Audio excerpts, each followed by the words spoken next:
Back to another edition of the Night Report podcast. I'm your host, Mike Broadbent. Joining me once again is my co-host, Richie Schneiderite, and Rutgers beat reporter slash co-host now, I guess, Craig Epstein. Swiss Army guys. knife. Yeah, Swiss Army knife. I missed it. It's been about 2 weeks now, but happy to get back on here and talk some Rutgers sports. We got a pretty packed show for you guys today. We're going to talk about Rutgers' big win on Saturday night at Seton Hall. We're going to talk the bowl game. We're going to talk transfer portal. We're going to talk assistant coaches. And we're going to talk about a former assistant coach at Rutgers who is now making some waves in state. But let's talk about Rutgers Seton Hall. This is a game that both teams really needed to have. And Rutgers seemed like it was the only team that showed up. And that's kind of, I guess taking a little bit away from Rutgers because they just came out and were dominant basically the entire game. I don't think any of us really felt that game was ever at risk. It was the kind of get-right game you were hoping they would have the last few weeks because they just have started so slow. They haven't looked the same in terms of defensive intensity. But that was all there on Saturday in full display. So, Craig, what was your kind of high-level take from Saturday? What was like something that really stuck out to you? Yeah, I kind of took this as sometimes you see it in like baseball or like football or something like that. Usually you'll have like a team, like a little bit of like a players only meeting because I saw Peichel after the Wake Forest game. I read that he kind of stuck with the team like kind of longer in the locker room than afterwards. Yeah, he missed his media availability. Yeah. He didn't talk to anybody after the game. Yeah, crazy. So you don't know. We don't know what he said, but you can imagine it's something to do with they haven't been performing the last two games up to their standards, so it had to do something with that. And usually when you have kind of a meeting like that, you usually do it before you face a team that you think you can beat. Baseball, you don't have a players only meeting when you're facing, Garrett Cole the next day. You want to face a team that, you think you can beat, that builds some confidence. And Seton Hall kind of fit that description. Their squad is probably even smaller than Rutgers. I mean, as we saw, this was a return to form for Cliff. Like nobody could stop him on either end of the floor. So he just completely took over the game. And Rutgers really, the final score was 70-63, but it really wasn't that close, to be honest. Rutgers was up by double digits for various points of the game. Seton Hall made a kind of a late rally. Of course, Rutgers had to, you couldn't walk away with at least some kind of nerves, but Rutgers ended up closing out the game and got a game they really needed to win because both of these teams came in kind of limping, and you can see where the winner, the path ahead kind of gets clear for the winner. You feel more confident, whereas the loser, who knows now? Now if you're Seton Hall, now you're facing pretty soon probably a Big East gauntlet that is going to be tough for them. But Rutgers, they got the win, and now going forward, now it's really all about kind of that Mississippi State game, because if you get that win, you're basically right back on track to what we thought preseason. Damn. Yeah. How about you, Rich? I think your thoughts. Craig basically hit nail on the head with everything, but Michael Davis, starter, stud, future stud. I don't know what you want to call him, really.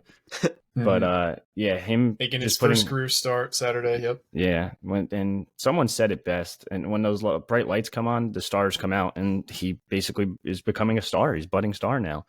That was huge to get him out there. He's just a different guard, and he pushes the pace so much more than everyone else too. And he's a great defender, and that was helpful. And then you get Mag back, who's arguably one of the best defenders in the Big Ten, and the team's back on track. Like Craig said, it's kind of crazy what a switch up for like one game can really do for you. But yeah, no, Cliff played really well. I feel like someone called that like a week ago on Twitter. I'm going to pat myself on the back for that one. I watched Seton Hall versus Northeastern. That man got devoured by a guy named Chris Daugherty at Northeastern. So I was like, oh shit. Like, and that guy was a little smaller, a little quicker. And I was like, all right, Cliff's more athletic than Bediako. Like Bediako can't move. And then Cliff had a field day. Noah Fernandez had a good game too. Like the guard play was there. It was great. Overall, it's great. It's good to be back and healthy. And then you got Mag back, and then you switch up the lineup a little bit, and now you got some options going forward. It's going to be fun to see what this team can do, especially because that Mississippi State team is very good. So that's going to be a really big game to see, kind of determine the season almost. Yeah, I don't know how many starting lineups Pike's used this season so far, but it feels like 4 or 5, and this was another iteration of it. Obviously, you get a guy like Mag back. That's a huge boost to the team. Mm-hmm. He's known as a stud defender, and his offensive game was really rounding into form last year when he got hurt. You talk about that game-winning shot he had against Ohio State. He was having a great game against Michigan State when he tore his ACL, but he is the ultimate deodorant for this team. Like everything worked better with Moat Mag on the floor, whether it be spacing on offense, whether it be switching on defense. I was really worried about Kadari Richmond coming into this game because he's had a slew of good games and he's just taken over for Seton Hall. And Moat Mag gave 24 great minutes, especially on defense. He was the only guy seemingly who could hit anything inside the 3-point arc. We could talk about that in a bit. But outside the 3-point arc, this team was phenomenal. 12 of 24 from 3. You started out hot from 3-point range early in the game. You come out of the second half, you're up 8. You hit 2 dagger threes to start off the second half. We've started games slow and started half slow all season, and this was not the case this game. And a lot of guys were getting threes in the rhythm of the offense too. We had a few ISO threes that didn't hit. They looked kind of clumsy, but things were happening in the rhythm of the offense. I feel like for the first time all season. I don't know if it's because Mag makes everything easier on everyone else, or it's finally this is kind of the right combination of starting players. But this was the first game where it felt kind of harmonious on offense, and the team looked like they weren't playing soft on defense. But yeah, we talk about individual performances. Noah Fernandes, 19 points. He was kind of the guy. We talked about how this team didn't really have an alpha, and we needed just kind of a leader to say, give me the ball in clutch moments and, late in games. And he was clearly that. He was the guy who, I think he went 6 for 6 in free throw shooting at the end of the game. Hitting those kind of free throws late in games is just so critical if you're going to hold on, because, we were up, I think, like 12 or 13 before the Seton Hall foul spree started. And, they got it down to, I think, 5 or 6 with less than a minute left. So, you start missing free throws, especially on the front end of 1-on-1s. That could really just totally flip a game, and we didn't allow that to happen. So I just thought I thought we kind of 7 points isn't really the true margin of victory there. I thought we looked like clearly the better team, and this bodes well because we play 1 game a week from now until the new year, and this is a great time for more practices to really kind of hammer home these lineups, these rotations. I talked about giving Pike the bandwidth to kind of get this ship righted, because we've started slow under Peichel basically every year. Last year we started slow. The year before that we started slow. I think we started like 7-6 one year, 6-4 another. You just got to figure stuff out because we've had so much turnover this offseason that was unintended. So it's kind of like building the airplane on the fly. What would you say the biggest key to this victory was, though? Richie, I'll let you start first. Probably just a defensive effort overall. I feel like they didn't let Alamir Dawes, a guy who could go off and has went off in the season, really do anything. They still let Kadari Richmond score his points, but they still held him in check a little bit. Like he was getting 20 probably regardless based on his amount of shots taken, but they kind of held him to under 50% shooting. So that was huge. 3-pointers. I can't believe Alamir Dawes shot 15 3-pointers. Like that's just crazy. I'm looking at that same stat now. Alamir Dawes shot 3 of 15 from 3. The rest of the team went 0 for 5. He took 75% of their threes. Oh my god. Yeah, they defended the arc really well. And Seton Hall, like you said, they had a foul shooting spree, but they also missed a lot of foul shots. Like I've never seen so many clunkers on the free throw line, and I was just like, geez, like very rough to watch from that aspect. Jerseys? But what? I was thinking they switched jerseys. I mean, what's going on? Nah, they just. I thought overall the defensive performance was great. The fact that they got out rebounded still kind of worries me a little bit, but they do have bigger guards, and their guards are like 6'6", 6'5", 6'7" even. But overall, I thought the defensive performance was great, and switching up the starting lineup it was huge. I think that was a huge little boost to get Jermichael Davis out there, and he played really well too. Yeah, I think just from a tangible standpoint, I think it's the 3-point shooting was just the difference maker. Like you said, they weren't as effective inside of the arc, but outside, like you said, hit half of their threes, and like that's just kind of how it is. I mean, you hit the threes, it's hard to beat a team that can hit their threes. But I guess from a more of an intangible standpoint, I think this team just played with much more confidence right out of the gate. You could see it, and that's why I think that Rutgers has found something with Jermichael Davis in the starting lineup. He just brings immediate energy. gives them an immediate boost. You just see it on the floor when they just play when they hit their shots and play defense. They just play with more confidence and they just play better. And so credit to Jermichael Davis for giving that energy. Credit again, like you said, credit to Mawot Mag because he does it all. So if Rutgers can play with confidence, then they're just a much better team. Yeah, totally agree. And I hate to bring up some negatives, given how great of a win it was, but I think we got to talk about it. Another game where they struggled around the rim, 7 for 21 in shots at the rim.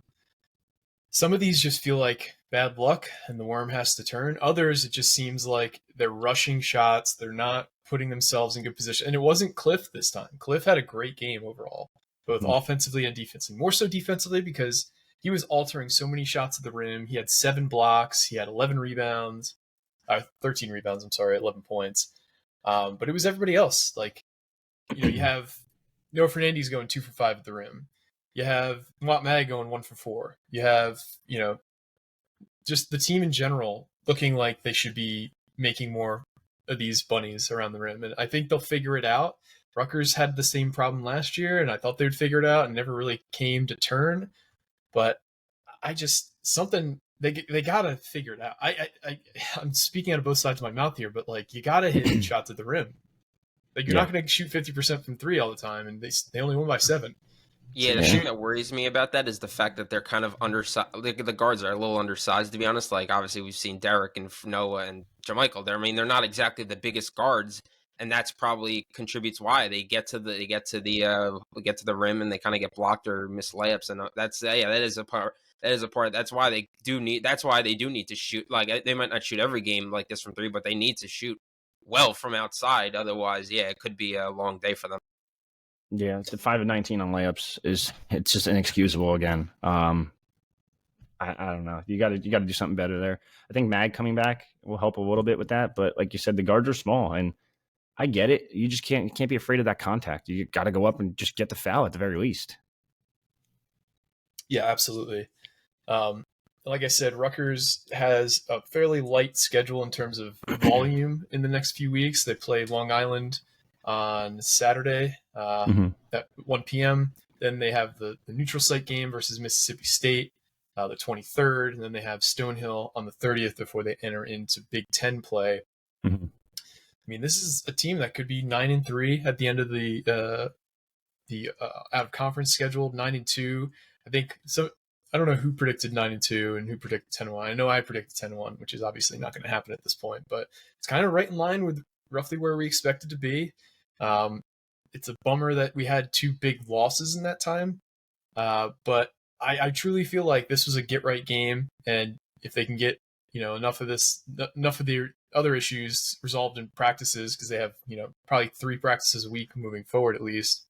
I think this is a team that could still kind of be where we were hoping they'd be at the end of the season, which is right around a bubble team, a team that, is in it until the, late in February, early March. So I do think this game was more like the Rutgers team than the previous 2 games. I think the previous 2 games, they were trying to figure things out.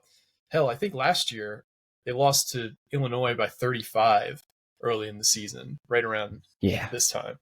So they found ways. I think they're going to find a way this year. It's just, it sucks to kind of watch it in the teenage years of a season, I'll say.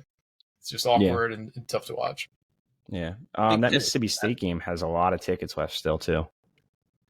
So I don't know what kind of environment you're going to get. It's not going to be like Saturdays. Obviously, it's not a rivalry. And I can't imagine Mississippi State traveling that well. So definitely a different game.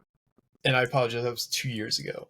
But at this time last year, we were sitting at 6-4. We had lost back-to-back games against Seton Hall and Ohio State. We had that Miami game, which we probably should have won. We lost a neutral site game versus Temple. So yeah, that's a bad one. Yep.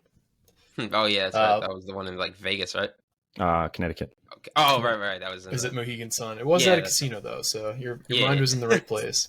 Is there anything else basketball related you guys wanted to touch on before we move on to some football stuff? What's going on with Juwan Howard? What's going on there? You saw those rumors? That was it. That's crazy. Yeah, I mean, you're 5-5. It's expected. Michigan doesn't. They don't stand for losing very often. And you lost to Long Beach State, which I guess isn't a bad loss anymore because now they're just beating every high major. Kicked the shit out of USC yesterday. Yeah, I think from what I understand, there was some kind of verbal altercation with the strength and conditioning coach in practice on Friday, I believe. The school put out a statement saying, we're doing an investigation. There wasn't any kind of physical altercation, but at the end of it, they also said Juwan Howard is on a zero tolerance policy following the physical altercation with assistant coach against Wisconsin in 2022. So they're saying, there's not evidence of physical altercation, but also referencing it at the same time. So I think if there's anything that comes out saying he put his hands on anybody, he's probably gone. And I think Michigan fans would kind of rejoice a bit because that would probably get them out from underneath his contract. He's been a disaster. I mean, he's got juice, but I mean, part of that was he had some talented sons who joined the team. He was able to convince a guy like Caleb Houston, who didn't do much. They've kind of squandered a lot of opportunities under him. I think the bigger story, though, if we're talking about Michigan schools, Michigan State. Yeah, no. Preseason, number 4 overall. They're 4-5 right now. 4-5 for a team that started the season as a unanimous top 5 team. They just who'd they just lose to? Someone notable. They lost last night at Nebraska. Yeah, they lost at home versus Wisconsin. They lost versus Arizona, who's a top 5 team. They lost versus Duke, who's also a top 10 team. And they had that brutal opening day loss against James Madison. And they played Baylor on Saturday as well. So this isn't lightening up for them. I mean, don't look now though. James Madison's still undefeated, which is wild. Hell of a year for James Madison. Shout out both on the gridiron and on the hardwood. But Big Ten basketball, real quick, it's crazy. It's crazy again. Everything's nuts. Penn State just beat Ohio State. Like, this is just – it's going to be a fun year in the Big Ten, and everyone's going to beat the shit out of each other again. I'm here for it. Yep, Minnesota looks great. Purdue's been dominating. It's going to be tough. It's going to be a hard season. For them, though, I don't think they're going to get 9 bids. Yeah, you never know. Yeah. You're probably right. I don't see this as a standout year for the Big Ten, but we'll see. The season's young, for sure. Let's talk some Rutgers football. The bowl game has been set for a while now. They will be playing Miami at the Bad Boy Motors Bowl on Thursday, December 28th at 2 p.m. Yankee Stadium. Tickets are still available if you are trying to go to that game. We have a pregame that Rutgers Rivals is co-hosting or sponsoring or affiliated with. I don't know. We got a banner there. That's all that matters. Yeah.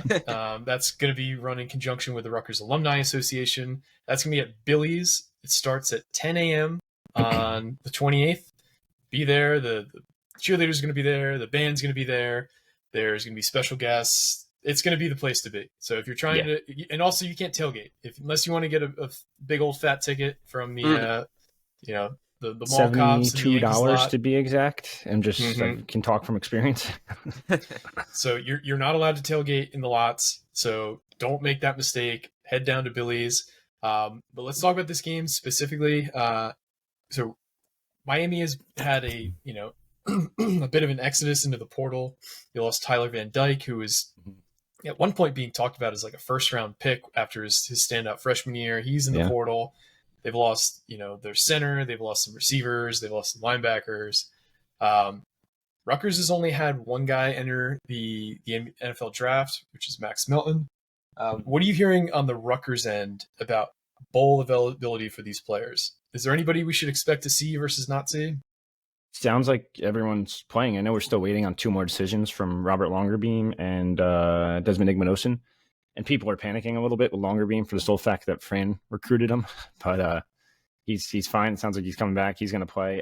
Sounds like everyone's going to play except Melton. Melton would be the only one that I guess isn't 100% going to play. I wouldn't say he's definitely out, but he's more than likely sitting out. Kyle Monangai, I forgot about him too. We're kind of waiting on his decision, but I still expect him to leave. But if you saw on, who was it, Taj White's Instagram live yesterday, he was in the locker room. They do those dances like post practice, and he had full pads on. So it's like, all right, well, I guess he's playing. So simple enough. I can't imagine him not playing too, because I think Craig, he actually did an article with you at the last game of the season saying, I can't imagine a reason I won't play in the bowl game or something like that. Yeah, I think he's gonna, even if he doesn't play the full game, I think he's gonna give it, at least give some type of go. And yeah, as the days go on, it just seems like more and more this game is tipping towards Rutgers' favor. A bunch of Miami guys are hitting the portal, while Rutgers is just keeping their guys, not even just for the bowl game, for next year. So that's just encouraging news for Rutgers, day after day now, with Teray coming back and just those guys. I'm sure we'll get more into that later. But yeah, as the days go on, I think this game favors Rutgers. So when you say Kyle Monangai is expected to leave, you expect him to go to the NFL, correct? Not to enter the portal. Correct. Okay. NFL. I'd be shocked if he didn't. It's just a financial move. Like, at the end of the day, as a running back, you kind of have to leave. You have to. He's already. I think this is already his. Is this his 4th year or 5th year? I think it is. Well, I don't think he ever redshirted, so I think this was probably his 4th year. Double check. Okay, so that sounds right. This is kind of like the ideal situation for a running back, because if you're a guy who is the bell cow for 3 or 4 years in a college program, that's going to be used against you. You have all this production, but then they say, they kind of treat running backs like they have a very short lifespan, and you want to, if you look at who gets the big contracts in the NFL in terms of second contracts, it's typically the guys who are like Tony Pollard's more so than Zeke Elliott's, where you're you're playing behind the guy. You've been used in like kind of packages, or like as the 1B, not the 1A. And for Kyle to have played as the 1B for so long and have this 1 year as the 1A showing he could do it, it's kind of ideal, because if he came back next year and he was in the same role as this year, it would get used against him. It's a huge injury risk, and he'd be a year older. So you're just naturally more likely to get hurt when you're older than when you're younger. So it's the perfect opportunity for him to leave. He's not going to raise his stock. The only thing he can do is hurt his stock at this point. So he has to leave. Like, we'd love to have him back. Don't get me wrong. Everybody would love that. I said multiple times he's been my favorite player to watch all season, but it's just not the correct financial decision. I've said it before that I think the antennas will go up if he gets the the Isaiah Pacheco comparisons. They'll say Rutgers guy runs hard. He's got good vision. Once he gets that comparison, and he's a great pass blocker. So I think once he gets those kind of draft, I guess, profiles, I think I think he'll end up going and maybe hopefully get a good landing spot. Yeah, he'll definitely get drafted. I mean, Big Ten leading rusher, great pass pro guy. Like, he'll get drafted. I don't know when. Probably one of the later rounds, like the 6th or 7th, if I had to guess. Just because he hasn't. Checo was 7th. That's exactly. Yeah, look at him now. All you need is a shot. I mean, hell, I didn't think Gus Edwards would be a starting running back for this long, and he's one of the better starting running backs. Yeah. So. I just realized now we talked about a few players in terms of still deciding on decisions with Longerbeam, Desig Manuson. One we forgot, Flip Dixon. Yep. He's coming back. It sounds like he's coming back. Yeah, that's huge too for their secondary. Not just their secondary, I guess their defense in general, because they're returning everyone basically except Max, and I think Max is good. Max is going to get drafted, maybe even a day 2 if he tests well. But it's not like they don't have DBs on DBs on DBs. Like, Eric Rogers stepped up late in the season and looked pretty good, and I think he's going to just step into that role next year. And this kind of leads perfectly into what I wanted to talk about next. There's been a lot of, quite frankly, bullshit out there about Rutgers' NIL situation. Like, is Rutgers, top 20, top 25 in terms of NIL? No. But they are not paupers with, their hats sticking out, begging for coins on the street. Like, this is a pretty functional operation they have here. Look at the players that they've gotten to come back this year, which we wouldn't have seen in the past. Brian Felter, Christian Dremel, Tyreen Powell, Aaron Lewis, Wes Bailey, Holland Pierce, now Mo Toure, and we're going to probably see Flip Dixon, Robert Longerbeam, and Desig Manuson coming back. That does not happen at most programs. Now, I think that's a twofold situation. I think, one, NIL is better than it's being purported out there by some people. And that's a huge shout out to KTR, because KTR does a great job behind the scenes of retaining players, of making sure that coaches have what they need. Obviously, like I just said, we don't have the most money in college football. We don't have the most money in college athletics, but we are more than adequate. We get shit done in that sense. And big shout out to KTR, because you don't keep all these guys without big efforts from them, and also the program. And two, this is a cultural thing. Greg Schiano has ingrained a culture in this program where kids want to stay. Guys know that he can develop them into better players and NFL players, and they've seen it with their own teammates. They've seen it with what he does in the past. So I just want to give them a shout out as well, because look around the nation. There's very few programs who have this kind of player retention. And I get that, we're not, these guys aren't all first round picks, but these are all guys who have a shot at making the NFL. Maybe not Brian Felter, and that's no slight on him. It's just he's a little undersized, hasn't played a ton. But all the other guys I mentioned, they could probably, at least be camp bodies at worst. Like a lot of these guys would get drafted if they entered the NFL draft next season. Yeah, especially, I mean, look around the league. Look how many, it's a war of attrition. I mean, we see it every single week. How many guys go down? Even just quarterbacks, offensive linemen, defense, everybody goes down. So, yeah, like you said, these guys they just need, the NFL just needs bodies at this point. And, yeah, those guys easily could have gone and take a shot, but they're coming back. So, credit to Rutgers. Well, I mean, I want to hit on it too. Mike just said the culture thing. Like, look at Miami, for example. They're like, top 5 in NIL? They lost their starting quarterback, a starting linebacker, starting running back, a tight end, a defensive lineman, like tight end again, a wide receiver. Like, they're losing bodies left and right, and they have more money than God. And they're just losing dudes. Like, it goes to show you the culture is an actual thing. I know people are like, oh, culture this, culture that. That's all they ever say is culture. Like, that's a legitimate thing. Like, you got to build a culture to keep guys, and that's what Greg's doing. Yeah, I mean, you mentioned Miami. They're one of the programs that got the most spotlight for NIL stuff because of, John Ruiz and how many guys they brought in. The overwhelming amount of teams that have this mercenary mindset where you're just bringing in, huge classes of portal guys who basically are only there because of the money, they're not working out. Look at Miami, you look at Colorado, you look at Texas A&M, you look at even USC, that shit is not working. Like, if you have a guy like Caleb Williams, it'll cover up a lot.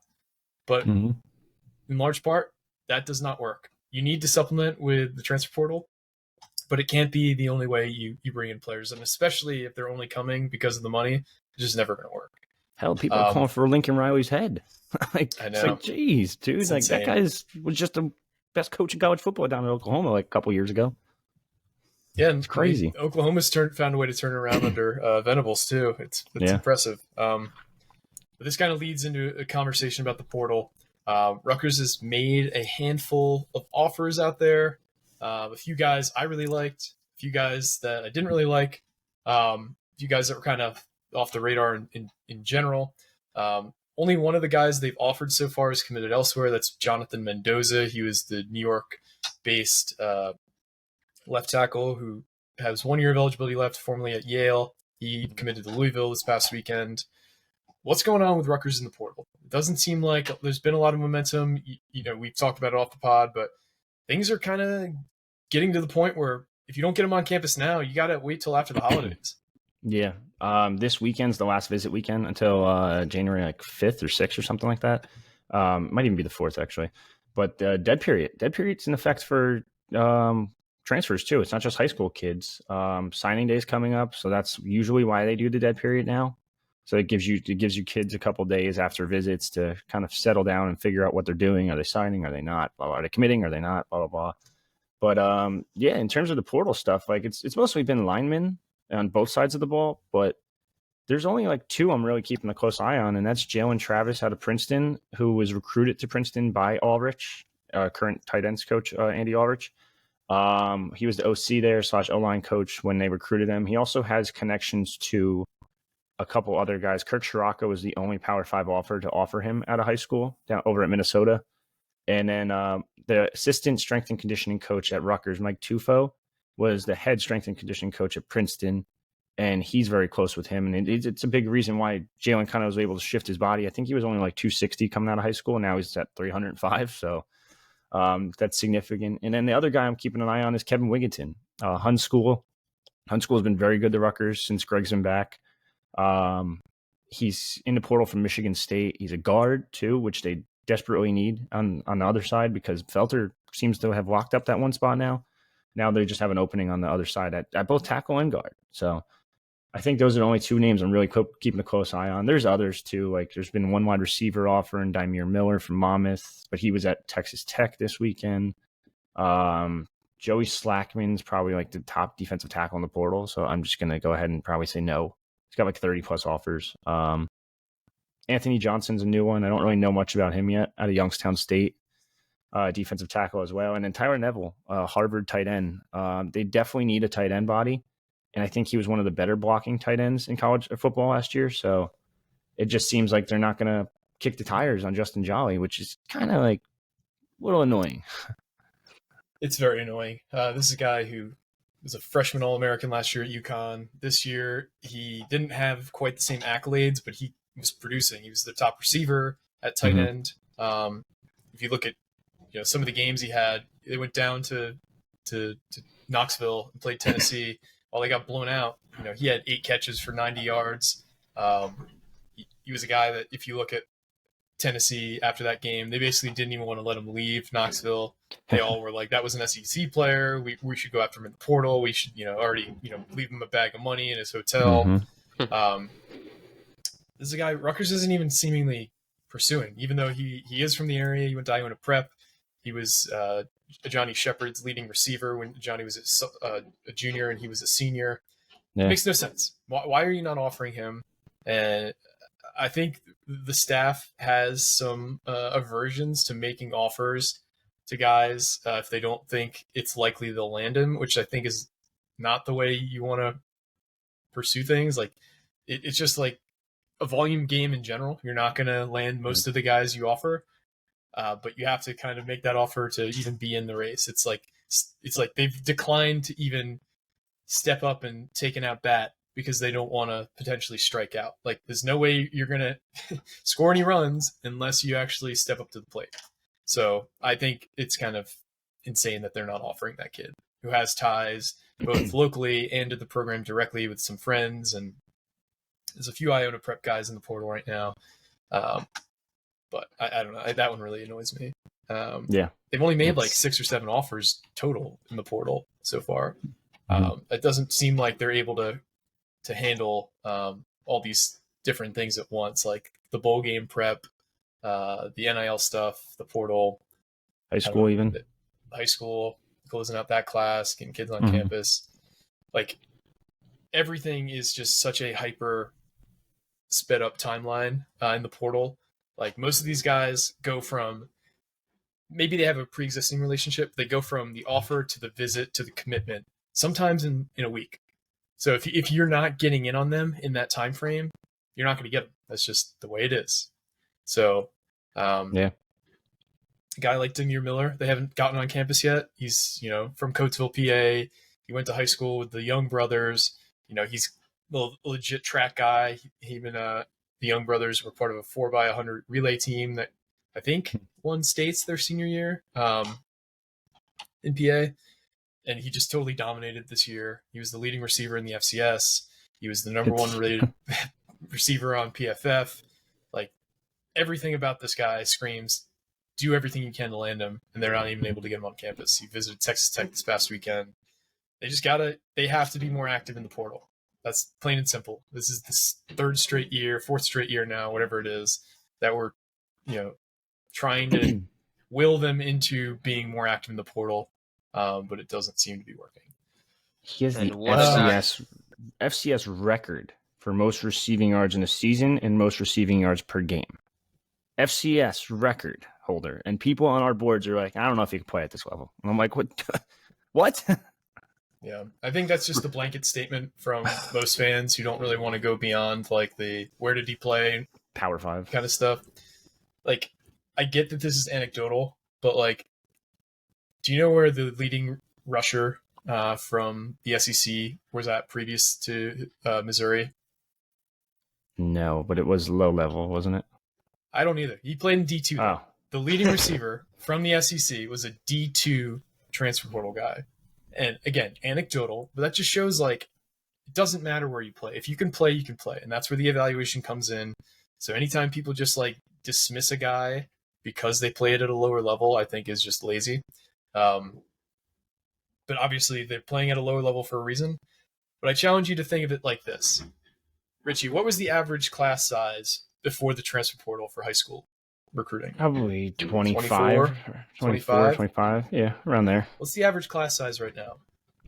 Like 15 maybe on a good day. Yeah, on like a good day. So you've cut 40% of the kids who typically would have gotten a scholarship out of high school out of the picture. So where do those guys go? Where do they go? They go to the FCS. They go to the MAC. They go to sometimes even D2 because FCS schools are doing portal stuff too. So if everybody is cutting who they allot scholarships to in high school by about 30 to 40%, there's going to be way more guys who fall through the cracks. So if anything, now is probably the most talent-rich time at the lower level than any time before because you can't, as a Power 5 school, take as many high school kids as you probably would have liked.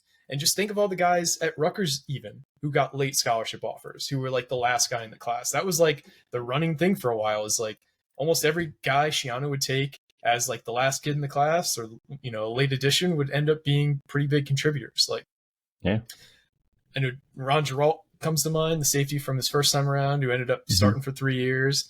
I think Courtney Green was the same way. I think one of the McCourty brothers was a late addition. So like, you know, these are the kind of kids who would typically be like the last one in, and those aren't kids who Power 5 programs are taking anymore. So there's way more more talent at the lower levels. And that has to be something you take into account when you're saying he played at the lower level, he can't play here. Well, circumstances have changed, and there's a lot more talented kids at the lower levels than they used to be. It's crazy. And what about everybody's favorite topic of discussion? The quarterback. Oh, we can talk about that. Yeah, so let's talk about quarterbacks in the portal. We've been a proponent of it. A lot of people have been a proponent of it. A lot of people haven't. I think it's the most divisive topic in Rutgers fandom right now. History. We know where we stand. Is there any movement on the portal front with quarterbacks? No, they haven't reached out to anybody. I know everyone's like, that's not true. Max Sluka or Matthew Sluka, right? I think it's Matt Sluka. Yeah. Matt Sluka tweeted out he had interest from Rutgers. And I was like, dude, I literally talked to the kid. He said someone followed him and he thinks that's what he's clarifying his interest, which whatever, you can do that if you want, but that's technically not interest. If Rutgers is interested in a portal guy, they're going to offer him straight up. That's it. Simple as that. Or they'll talk to him. Like there's been kids that you've reached out to who maybe have not gotten an offer, but Rutgers coaches have spoken with them. Like not necessarily quarterbacks. I'm talking about like linemen. Yes, correct. It's not happening. I don't see it happening. I'd be shocked if it happens. Who's the other guy that everyone keeps? Oh, Kyle McCord, Rutgers legacy guy. Zero interest whatsoever. You can give him $1 million right now, and I still don't think he's going to Rutgers. Like he just has no interest in it. And how about $2 million? It's partial. What'd you say? How about $2 million? Yeah, it's still not going to happen. 3? He doesn't want to go. $1 billion. So he's taking a visit, I think, this upcoming weekend to Nebraska. You say it could be even $2 million. Is that just because of the offensive fit? Is it because he wants to get away from home? Like, what is the reason there's just zero interest in Rutgers, given the ties? Based on what I was told, is like the family's just not fans of Rutgers. Like, and it's ironic, given his dad is a legacy guy, but it just seems like they have zero interest in Rutgers. They're not Rutgers fans at all. I know you can go pull up the quotes from I think it was Fonseca's article or Lanny's article, talking to him before the Rutgers game, but like they have zero interest or zero ties to Rutgers anymore. Like they're done with it. Went to school there, great, played there, great, but he's just could care less. Like, and it's crazy to say that, but like he has zero interest at all. And now, like you said, he's visiting Nebraska this week with his second best receiver, I guess, Julian Fleming. So I think he's going to end up there, and they have a better offense. So there's no question. And to piggyback on what you said, like I spoke to Max Brosmer, the New Hampshire kid, who Rutgers, you had a couple coaches follow him. They never reached out. He said they reached out. They didn't reach out to me. They started following me, but blah, blah, blah. And he went from, entering the portal to getting an offer to setting a visit up to committing in a 7-day span. So you really if you really want a guy or you're even mulling it over, I get it's an awkward situation, but you have to kind of jump on it. Look at Brandon Sorsby. He's the guy who entered the portal and was committed in less than, I think, 10 days. He's now at Cincinnati. So I think there will be a bigger supply than a demand for quarterbacks in the portal because everybody's just entering. Dylan Gabriel already committed. It's like a game of musical chairs. There's going to be way more kids who when the music stops at the end don't have a seat than kids who do. So that's a bit of an advantage for Rutgers, but you also need to have the willingness to and want to go get one. And it just doesn't seem like that's there. So it seems like we're going to be pretty static with the QB room next year outside of the addition of AJ Serace. So we'll see how things go. But that's the QB update because I know everybody's wanted to know what's going on. I'm already having nightmares over the Gavin Wimsatt discourse we're going to have next year. I can see it already. Oh, it's going to be all off season for sure. Percentage can't go any lower, right? Completion percentage. We'll keep saying that, but yeah, you hope not. I really hope not. What is it? Career 46. 46.6, I think, in his career, and he was 47.8 this year. And for context, the people that don't follow football religiously, 50% is not even good. 60% is the lowest acceptable number now, given how many rules are slanted towards passing, given how these kids, they play 7-on-7 starting when they're 7 years old now. So these are kids who did the big problem with passing back in the day was these kids weren't even playing high school. They weren't even playing football until high school. A lot of these offenses in high school were wing tee, triple option type things where you might have a few passes a game. So they needed to essentially learn how to play quarterback when they got to college. They needed to learn how to play receiver once they got to college. All these kids have already done it now for, a good deal of their lives. That's how, what a lot of these kids play Madden now. They just basically know how to work a passing game. Whereas in the past, it was totally foreign to them. So 60% is the lowest acceptable number in my opinion now. So we'll see. It's bad. Especially for a team that they basically ran the ball 50 times a game last year. And again, we talked about it. Kyle Monangai, if he doesn't come back, that's for the offense. They're very lucky that the entire defense seems like it's basically coming back. So you're basically having same exact defense. So once again, we expect to have a top defense, but this offense, you lose Kyle Monangai, you're gonna that's a big role to try and find to fill, especially with a quarterback who you might not have. They've shown they don't have much faith in letting him pass the ball down the field. So I don't know. I don't know. Yeah, I do think they're. You got to hope Sam Brown gets his burst back after a year because the injury he had was not easy to come back from, and you got to hope he regains some of his burst this upcoming in 2024. But this is a situation where a portal guy, if Rutgers shows interest in a running back, you have a lot to sell. You could sell, two guys in the NFL with Monangai and Pacheco in the last few years. You had an offense that supported the number one rusher in the Big Ten, which is no small feat. If you look at who's led the Big Ten in rushing in history, almost all those guys are NFL guys. Some of them are, Hall of Famers. So that's definitely something to hang your hat on. But in order to do that, you got to recruit. And in order to recruit, you got to have assistant coaches. So let's talk about some of the assistants at Rutgers because there has been some movement behind the scenes. Joe Harris-Simiak was a finalist for the James Madison job. That went to Bob Chesney, the former Holy Cross coach, and where we think a few guys from Holy Cross end up. How close was Joe Harris-Simiak to getting that job? He was number 2. He was this close. It is basically, and it's crazy because that's the second time he's finished as the runner-up for that job. And people criticize Fran that at Temple. Yep. People criticize that job because they're like, yeah, it's James Madison. And I'm like, dude, that was a good James Madison team this year, number 1, in their first year in FBS. And they made the leap from FBS. It's a very good program. It's on the up and up. I'd be shocked if they stay in the Sun Belt for much longer because they proved that they'll spend money. They have a fan base. It's a legitimate up and coming program. It's not Big Ten level, but it's up there. But yeah, no, he was the runner-up, so he was very close. They flew in to see him. They flew in to talk to him. They did interviews. They did several interviews with him, several with Chesney. Everyone that was tracking the flights literally tracked, and they found out which flight it was exactly. and track that flight to New Jersey on multiple occasions. Track that flight from New Jersey to, I forget what town it is. It's like Johnsburg or Johnstown or something like that. Whatever town they're in James Madison. And he was right there, runner up. So definitely interesting. Another guy that seems to be getting interest from James Madison is Corey Heatherman. What are you hearing there? Mm-hmm.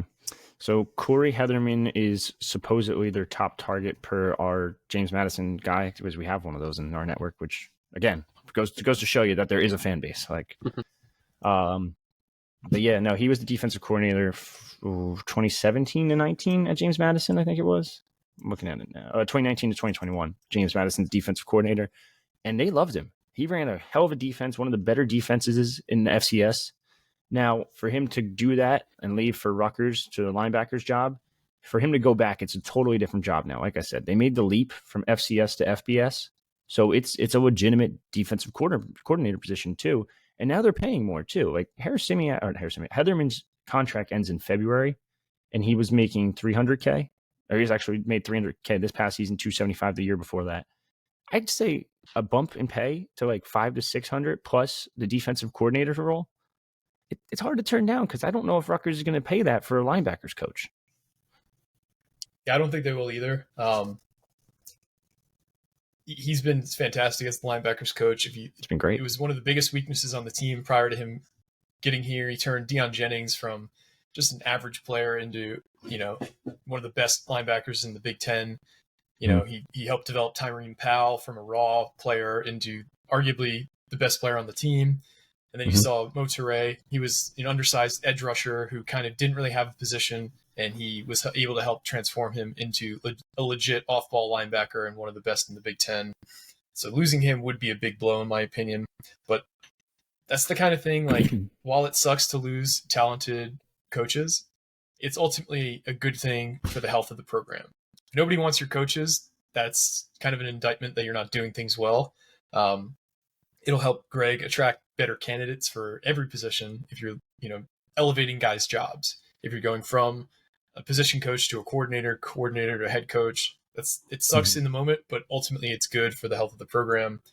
And kind of piggybacking off of that, a former Rutgers assistant is now the head coach of a longtime rival in Syracuse. Well, you make Kyle Monangai is coming back. Wow. He's going to play another year?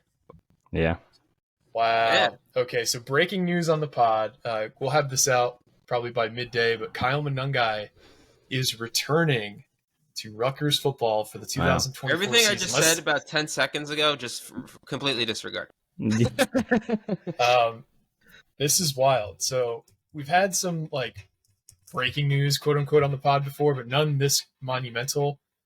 Talk about how big of a deal this is in terms of the outlook for Rutgers next season.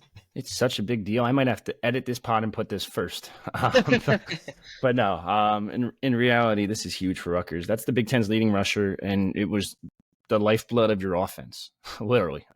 We just talked about how they couldn't pass the ball. The run game is literally what carried this team to 6 wins this past season, and it probably could have got them a couple more if things dropped in their favor a couple other ways. Where are you seeing this? I don't see this anywhere. I got sources. Okay. It's not out there. Okay, that's what. Okay, gotcha. But by the time we post this, it'll be public, so it doesn't matter. Okay. Yeah, it was so based on what I was told, it was 50-50 for a long time, and he got some NFL people talking to him and talking about where he would go, blah blah blah, and he wants to come back and just kind of boost his stock a little more. Now that being said, I know we said it before. I don't know how much really more you can boost your stock when you're big. You'd have to just do the same thing you did again, basically.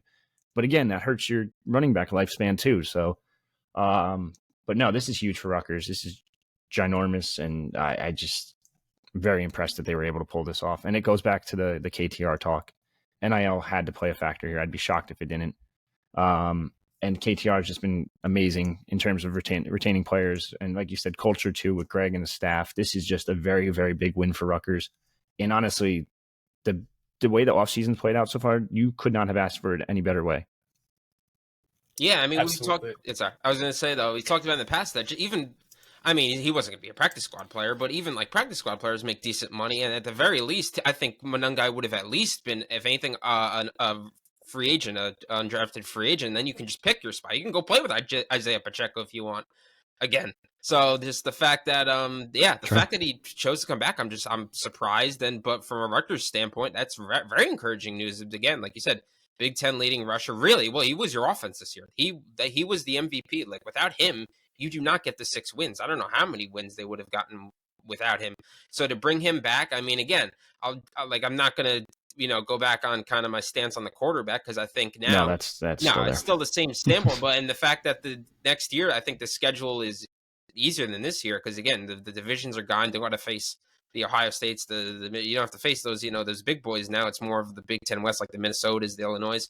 So I think there's more potential wins. Like we've talked about it in the past, that next year, even though 6 wins going into the year, 6 wins was we felt kind of the ceiling for this team, which ended up getting. Next year, to me, 6 wins right now is the floor. Like this team has to be at least a 6-win team next year, if not a 7 or 8 win team. Because I think just like I said, the schedule is favorable. You're getting basically your entire defense. You're getting the entire defense back, which was one of the best defenses in the Big Ten.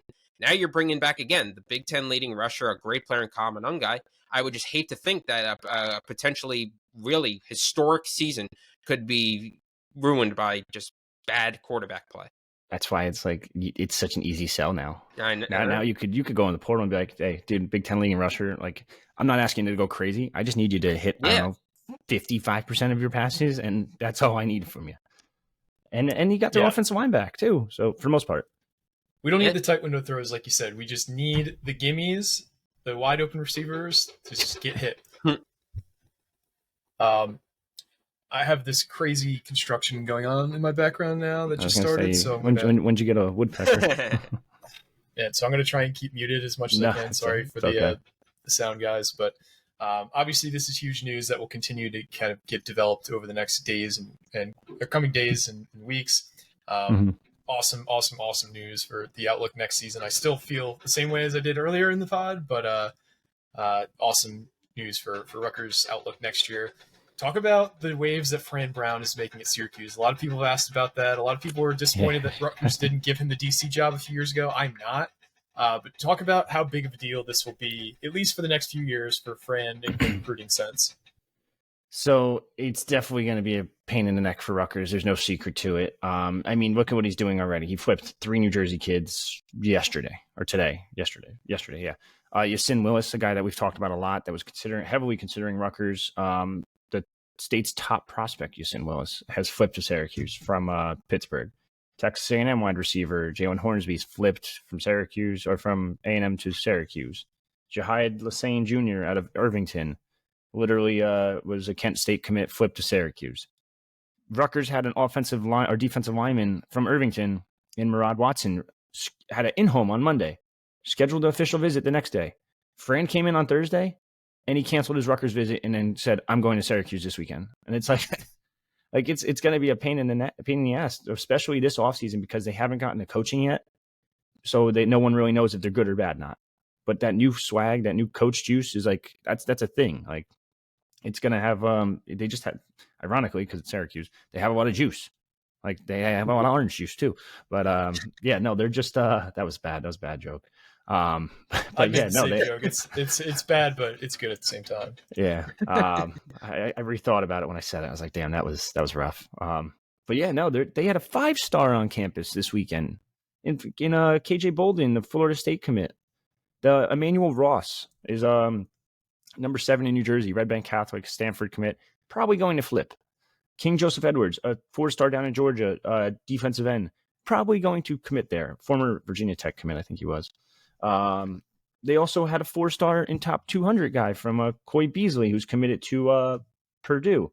There doesn't sound like anything's official yet, but they're starting to talk about him flipping. It's Fran Brown and it's a bunch of recruiters on that staff. The fact that he was able to get Elijah Robinson is huge. And I don't want to say it too much, but they're probably going to lock down South Jersey until they can prove that they're good coaches or not. And that's the big question mark. They've literally hired a bunch of coaches that have never called a fucking play. Like, it's insane.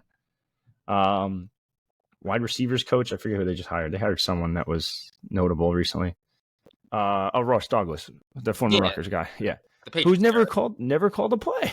Like, Yeah, they do not have any X's and O's situation. Like, I think people were kind of excited to see what Dion could do with the same mindset where you're, not a conventional hire, but he brought on a guy like Sean Lewis, who is an X's and O's guy. Yeah, He brought it in an looked like it worked. experienced DC. It looked like it worked at the beginning, but you're bringing in literally no coaches who have any like formal experience at their, coordinator positions or, really X and O's background. And recruiting is more important in my opinion than X's and O's. You got to have the Jimmies and the Joes. Yeah, if you can't coach them, it's not going to work out. I just don't see this working with the construction of his staff that he's got. I think the construction of the background. Yeah. No, but I think that's the big question is, I mean, when we first heard Fran was getting the Syracuse job, I think we all kind of expected. Fran's the type of guy who can sell ice to an Eskimo. Like this guy, I don't know what it is about. I mean, this guy he just has, like you said, has the juice. So I expected, kind of this uptick in recruiting for Syracuse. I don't know if I expected it maybe to this level. This is just insane. Every time I look on Twitter, somebody else is flipping to Syracuse. So, I mean, credit to him that he can do this. But now it's just going to come down to whether or not he can coach. This is kind of the shot. This is kind of the shot in the arm that Syracuse really kind of needed. So now it's just about is it going to be sustainable? Is he going to be a good coach? Because as he's shown, as much as kids want to go and the money and the things and the time, things like that, they want to go somewhere where they also think they can be developed and potentially go to the next level. So is Fran the type of guy and his assistants, are they the type of staff that are going to be able to consistently just pump out the talent from New Jersey, New York, wherever? That's the main question right now. And they've made no secret where the kind of the destination is. They just saw you put one of those assistants put out the what was it, the picture of the S over New Jersey. So there's no secret about they're trying to, I guess, build the rivalry back up, and it will be interesting to watch now for the years to come. Yeah, like even their linebackers coach they hired from Buffalo, he was the defensive coordinator for Buffalo, and Pete Thamel tweeted it out. He's like, they're expected to hire Buffalo DC Robert Wright as the new linebackers coach. He's expected to have a big role in the defense. And the final sentence is, he also didn't call plays last year. It's like, no, it's a gamble. This is definitely insane. A gamble if it pays off. Now, that being said, I think people are underestimating Elijah Robinson because I think he technically hasn't. I guess he called plays for 4 games when Fisher got fired, and he was in charge of the program, so he was technically calling plays, I guess, if that counts for 4 games. But it's different. It's completely different. I think he'll be okay. I think their offense is what is really going to be weird because they're hiring Jeff Nixon, who's a Pennsylvania guy, Giants running backs coach. But again, 24 years of experience, never called plays. And it's just wild moves. And again, he also has 2 games of experience because he was the interim OC for Carolina for the last 2 games of the season. So it's does that count? No, I don't think so personally, but they've never had full-time play calling on any of these guys. But he recruits, and that's all that matters. Like you said, it's the lifeblood of a program for the most part. Definitely. Going a bit long on this today, guys, and we have construction in the background. Is there anything else you guys wanted to hit on before we head out today? Welcome. Did we ever say welcome to New York, Juan Soto? I forget. Did we cover that? We did. Oh, that. You did. Yeah. You talked about it 4 times in a row now, Craig. Tell me you're excited, Craig. Welcome. Good luck in Los Angeles, Shohei Ohtani. I mean, $700 million. Oh, Jesus, dude. Oh, my God. Insane. Good luck living up to that contract. I know we asked about for questions, and there's a couple of them. One of the most notable ones was, is the Big Ten title in play, regular season or tournament next year for basketball? I'd say yes, 100%. Based on that roster? Yeah, absolutely it is. Yeah, I think that one's an easy one. There's are any of the Miami co-eds from Long Island going to be at the Penn Strip? It's a good question. I don't know. We'll have to find that one out. I'll have to do some research. Are there positions on the offensive side of the ball that Rutgers is still targeting for portal? We kind of already went over that one, I feel like. What else? When will we get our first portal commitment? I don't know. To be determined. I'd say Kevin Wigginton's probably the closest one, maybe Jalen Travis, but Travis is going to wait probably until January to make a decision because he's finishing up finals, and that's obviously very important at Ivy Leagues. Plus, they have to visit this weekend. If they don't visit this weekend, they're probably not going to commit. So, someone asked me about Vabu Toure, who's committed to Penn State still. Now that both his brothers are going to be on the team again next year, people are starting to ask if he'll flip to Rutgers at all, and it's a no-go. It ain't happening. Now, one of his main recruiters in Khalil Ahmad is now back at Syracuse. Fran Brown, South Jersey, Toure, South Jersey. It's not crazy. It's not out of this world type thing. Someone tried arguing with me saying that, yeah, but he doesn't want to play with his two brothers. I was like, he committed when both his brothers were on the team. Like it doesn't matter to him. Like he wants to go somewhere, he wants to go elsewhere, make a name for himself somewhere else. But he's out. Josiah Brown, people asked about too. It's not happening. He's not flipping. He's like very happily committed. Penn State had their whole staff at his house the other day. He also tore his ACL, MCL, and something else, LCL, I think it is. So he's probably you're not going to see him on the field for a while. Plus, I don't think they even play Penn State next year or for the next couple of years, I think. So, but I think that's all for questions, really. There's nothing else really significant out there. Or we answered everything, I should say. All right. Well, thanks to everybody who listened. Thanks to everybody who's liked, subscribed, written comments. We really appreciate each and every one of you. This has been another edition of the Night Report podcast. Signing off.